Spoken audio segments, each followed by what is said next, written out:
Hello everyone, welcome back. It is sociology lad, and for this week's video, I want to do something different.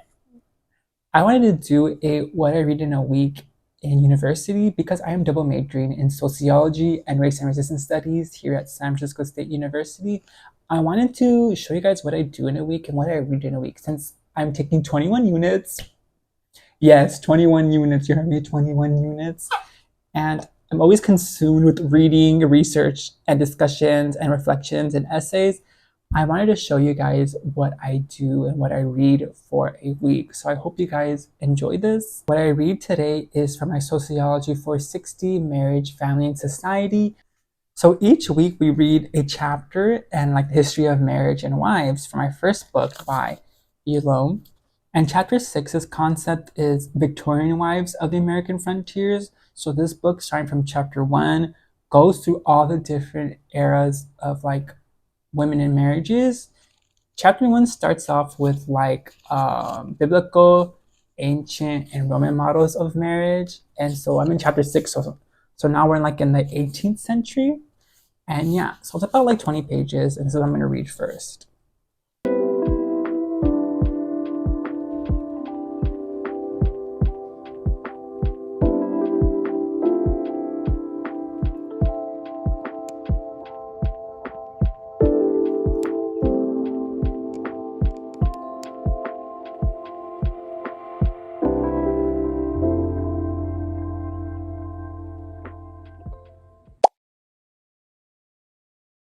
So it is actually Wednesday. I read both of my books that were due for my sociology, marriage, and family class, but it was like so late and I didn't want to do a review at like 2 in the morning and talk, so I don't wake up nobody.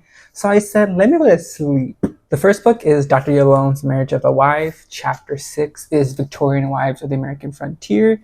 And this basically goes into the detailed 19th century, 1860, and all that about like, people coming, American settlers coming from Europe countries or other states from America going to another state like Colorado to Texas, Texas to California, and basically looking for like work and land during that time to find like work and stuff. And during that, like they did long travels, and like the horses and like those cape things that used to be on those old carriages, the actual women had to do that. Not only were they taking care of their children, being pregnant on the road, cooking and cleaning and washing, they also had to store food for several months to make the voyage, which a lot of them mostly died. A lot of children, husbands, wives would like die.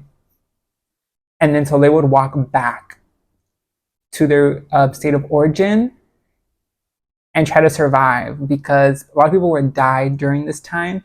And a lot of people would journal, even journaling back then. And a lot of women were very, very uncomfortable and like tired of not only voyaging to another state, but also like dying, but also being sick, but also not wanting to go and sometimes being forced to go through marriages, and they had to follow their spouse to places like that. So it touches upon the fact that like it was not all well during marriages in the American frontier. There was still a lot of misogyny in like America. Here is a picture I'll put on the screen of like this cartoon comic. It's this guy wanting to go to California for the gold during the gold rush, and his wife does not want him to go and rather stay, because sometimes these men will leave their wives in another state, go to another state, not see them for years, or have another family and leave them behind. So yeah, it kind of got crazy. The second book that I started is for the same class, is Celebrating the Family, Ethnicity, Consumer Culture, and Family Rituals. And it just basically talks about like rituals and how rituals came to be, and how the holidays came in America through like consumerism, right? And consumer culture, which is basically like advertisement companies selling us stuff. And the rituals that we have in the US, right? Because I'm in the US, is in terms of holidays, America wanted to create a sense of national identity and things for people to relate to and like be together in a community. So they created holidays such as Mother's Day, Father's Day, St. Valentine's, Christmas, right? Those holidays all came to form national holidays, but also national identity with the communities. And it talks about through these national holidays, we see an increase of like stuff being sold to us. That you have to buy these flowers, you have to buy these ties, you have to buy candy, you gotta buy costumes, you gotta buy all these things for specific occasions, which leads to over consuming and buying so many things that you don't need. But it also has like a downside to that, because some families and some people feel alienated from their families, and so rituals can also be triggering for people. And so it was very interesting reading the introduction and how like not only like holidays were started in America to form a national identity and to share community and like have everything in common, but also caused the rise in like consumerism and buying things. So I really do enjoy this.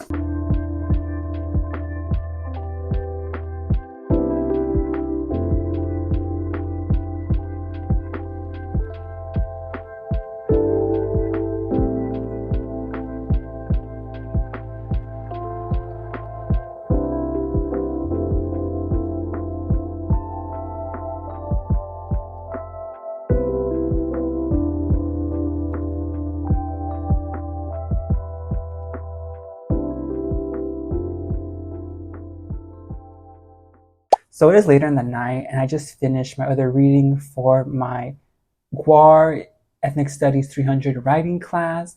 And for this week, we have to read Crying in H Mart by Michelle Zauner, Chapter 1. And it talks about her experiences in her memoir being Korean American. And it's really sad. Like, it talks about her crying in H Mart. And it starts off like, ever since my mom died, I cry in H Mart. She talks about growing up in America with a Caucasian father and a Korean mother. She relied on her mother for access to Korean heritage, as she didn't teach her how to cook.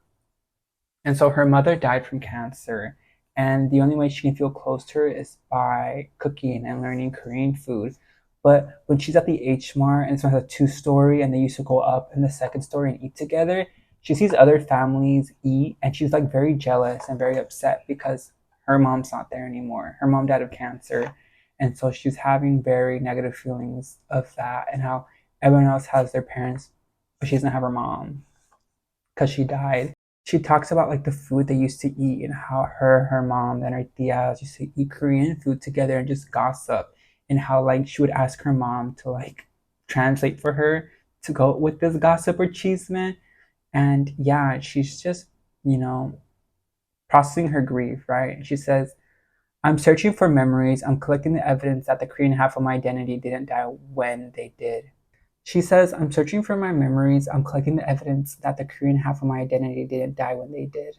H Mart is a bridge that guides me away from the memories that haunt me of chemo head, of skeletal bodies, of longy milligrams of hydrodone. It reminds me of who they were before, beautiful and full of life, wiggling Chango honey cracker rings on all 10 of their fingers, showing me how to suck a Korean grape from its skin and spit out the seeds. So it was very sad, especially because I'm a mama's boy. So like I can like relate to her in the sense that like her mom, you know, was her world and like her bridge to her culture. It's very sad. So we had to read chapter 1. But yeah, I was like, for my other class, Race, Resistance, and Power in America, we have two like small articles. The first one is the Supreme Court says ICE can consider race, but colleges can't. So much for the justice promises of a colorblind racism. And it talks about the conservative Supreme Court that we have, 6 conservative, 3 liberal. And it talks about these laws that are happening in America. You've seen on the news and how the Supreme Court approved a law saying that ICE can now detain people through racial profiling of Latinx origin, if you speak Spanish, of working place, or how you look. And it talks about it talks about them being hypocrites, saying that ICE can consider race and racial profile people, but colleges can't consider race or put that factor in when looking at college admissions because, as you know, affirmative action was taken away, and now like because affirmative action was there, because Black and Latinx students specifically were not being admitted to colleges, they were actually being left out and not being accepted at any rate, like low rates. So affirmative action helped to equal the playing field that we did not have. And they took it away last year. And studies are showing that like those students who are taking those seats supposedly are legacy admission students and who come from money and whose parents like spend like $500,000 on buildings to get the students in. And so it talks about how like the Supreme Court's being hypocrites in passing that law that ICE can racially profile people on suspicion of being Latinx, but colleges cannot factor in the race and a student.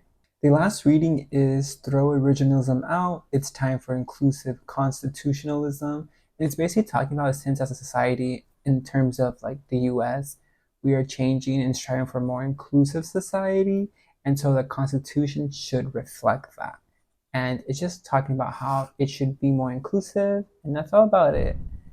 And yeah, that is my readings for tonight. Hello, everyone. It is actually Friday. I didn't record Thursday because I have class from 11 to 3:15. So I have like two classes that day. I did my assignment. And so I was like, I can't film. I'm too tired. So today's Friday. I finished most of my assignments. I just had to go over the lecture slides from my global sociology course. And we basically just talked about like population growth, migration, urbanization, in global problems, and the culture of capitalism. And just talked about like the myths of overpopulation, where that came from, population growth, why that happens. And then it also goes into theories. And yeah, it wasn't too hard. I really enjoyed it. But after reading a week of all of these like academic journals and writings and classical contemporaries, I like to read for fun.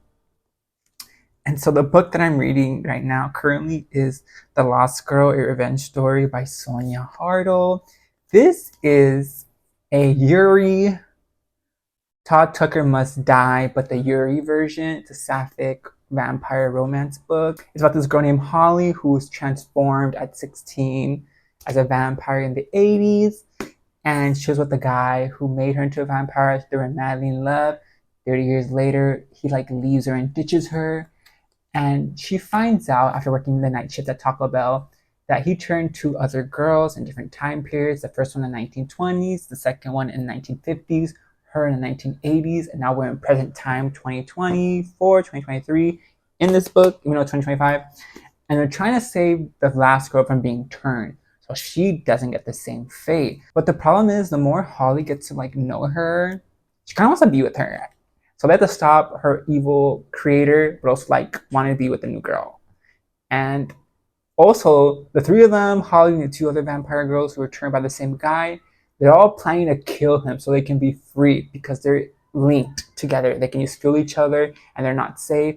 So the best way to do it is to kill the creator. And I really like it.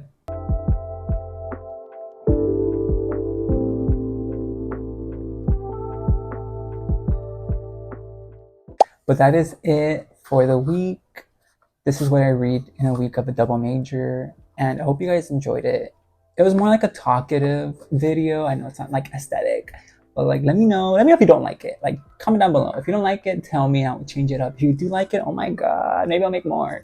But this is a very chill week for me in terms of reading, because like other times I mean like so much.